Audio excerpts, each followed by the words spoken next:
بسم الله الرحمن الرحیم. به نام الله بخشاینده مهربان. إنا أرسلنا نوحا إلى قومه أن أنذر قومك من قبل أن يأتيهم عذاب أليم. ما نوح را به سوی قومش فرستادیم که قوم خود را پیش از آن که عذاب دردآور بر سرشان فرود آید بیم ده. قال يا قوم إني لكم نذير مبين. گفت ای قوم من بیم دهنده روشنگرم. أن اعبدوا الله واتقوه وأطيعون. الله را بپرستید و از او بترسید و به من اطاعت کنید. يغفر لكم من ذنوبكم ويؤخركم إلى أجل مسمى إن أجل الله إذا جاء لا يؤخر لو كنتم تعلمون. تا گناهانتان را ببخشاید و شما را تا مدت معین مهلت دهد، زیرا آن مدت خدا وقت آید اگر بدانید دیگر به دیر نیفتد. قال رب إني دعوت قومي ليلا ونهارا فلم يزدهم دعائي إلا فرارا. گفت ای پروردگار من قوم خود را شب و روز دعوت کردم و دعوت من جز به فرارشان نیفزود. وإني كلما دعوتهم لتغفر لهم جعلوا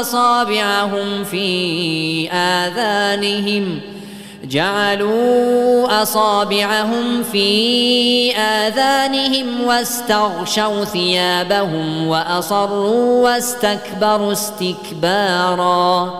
و من هر بار که دعوتشان کردم تا تو آنها را ببخشایی انگشتها در گوشهای خود کردند و جامه در سر کشیدند و پای فشردند و هرچی بیشتر سرکشی کردند.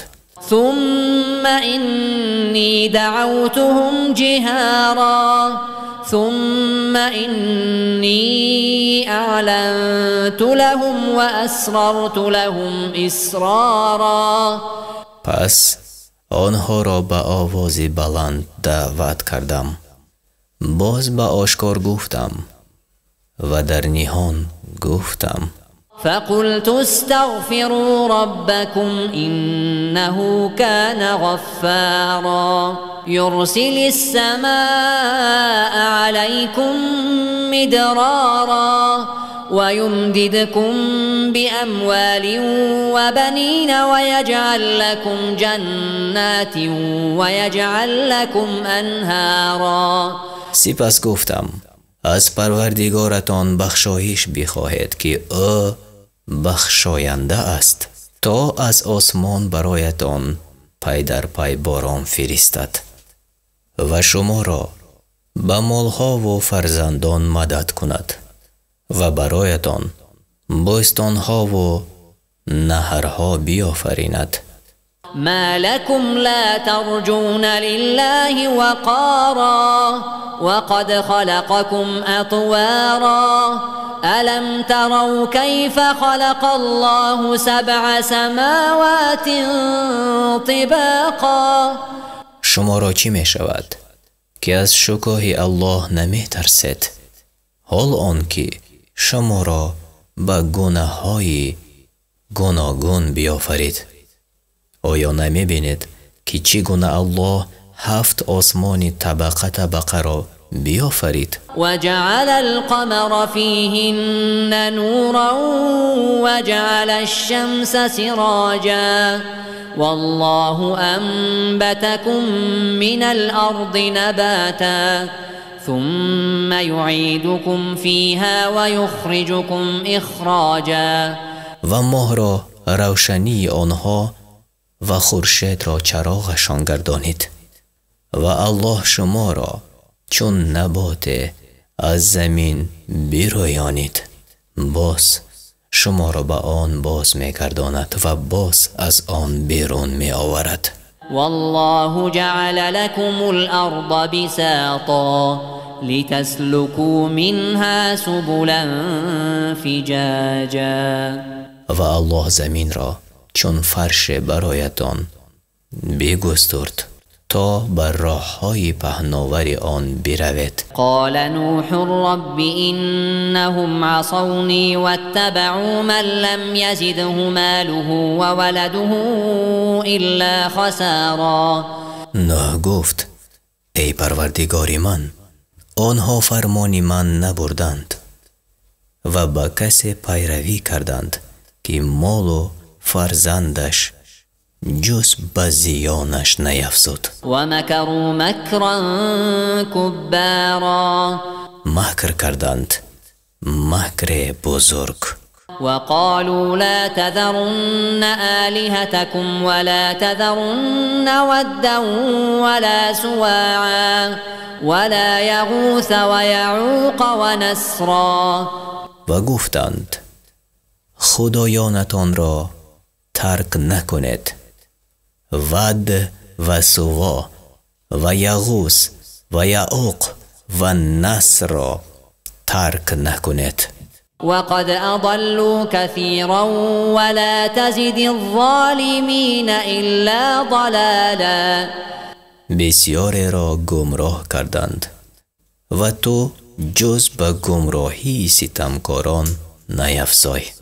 مما خطيئاتهم اغرقوا فادخلوا نارا فلم يجدوا لهم من دون الله انصارا.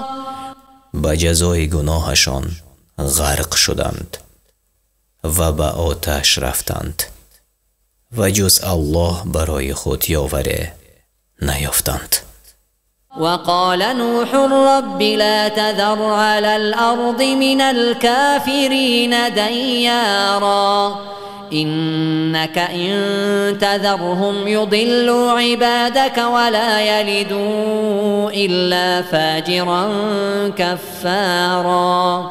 و نوح گفت ای پروردگار من بر روی زمین هیچ یک از کافران را مگذار که اگر بگذاریشان بندگان را گمراه میکنند و جز فرزندان فاجر و کافر نیاورند. رب اغفر لي ولوالدي ولمن دخل بيتي مؤمنا وللمؤمنين والمؤمنات ولا تزد الظالمين إلا تبارا. ای پروردگار من مرا و پدر و مادرم را و هر کی را با ایمان به خانه من وارد شود و نیز مردان مؤمن و زنان مؤمن را ببخشای و ستمکاران را جز به هلاکتشان میفزای. سوره نوح از 28 آیت عبارت است. پایان سوره نوح.